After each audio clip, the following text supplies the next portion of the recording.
पूरे प्रदेश में युवाओं को इस बार संगठन की कमान सौंपी है। उसी कड़ी में मुझे राजनांदगांव की कमान मिली है। इसके लिए मैं दिल से सभी नेतृत्वकर्ता लोगों का धन्यवाद करता हूं। जैसा कि आप जानते हैं कि अभी हम लोग विपक्ष में हैं, एक बड़ी जवाबदारी है, तो संगठनात्मक स्तर पर हम लोगों को बूथ से लेकर शहर तक की इकाई को मजबूत करने का काम करना है और उसी क्रम में आज से हम लोग लग जाएंगे। देखिए, आप देखेंगे सरकार जिस तरह से काम कर रही है, तो सरकार में मुखिया का पता नहीं चल रहा है। सारे मंत्री अपने मनमर्जी से काम कर रहे हैं। उसका नतीजा है यह है कि लोगों में एक अविश्वास पैदा हो गया है। चाहे वो किसानों की बात हो, चाहे वो नौजवानों की बात हो, चाहे वो महिलाओं की बात हो।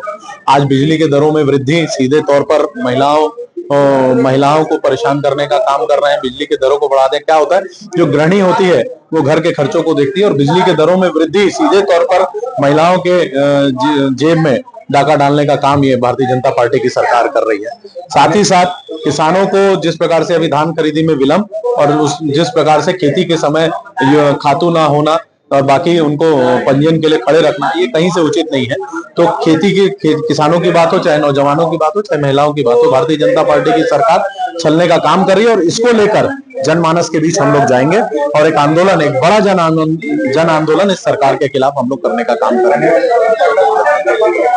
निश्चित तौर पर आने वाले समय में जनता के साथ जुड़कर जनता की समस्या के लिए हम लोग लड़ने का काम करेंगे।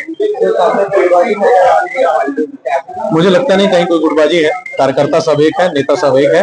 पार्टी की बात आती है तो मुझे नहीं लगता कि कोई पार्टी के खिलाफ जाकर खड़े होता।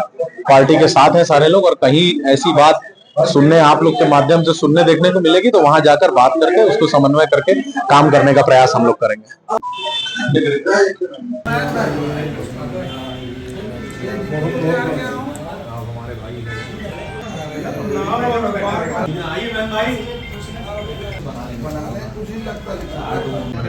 चल जाते हैं उधर माहौल, बोलिए ना।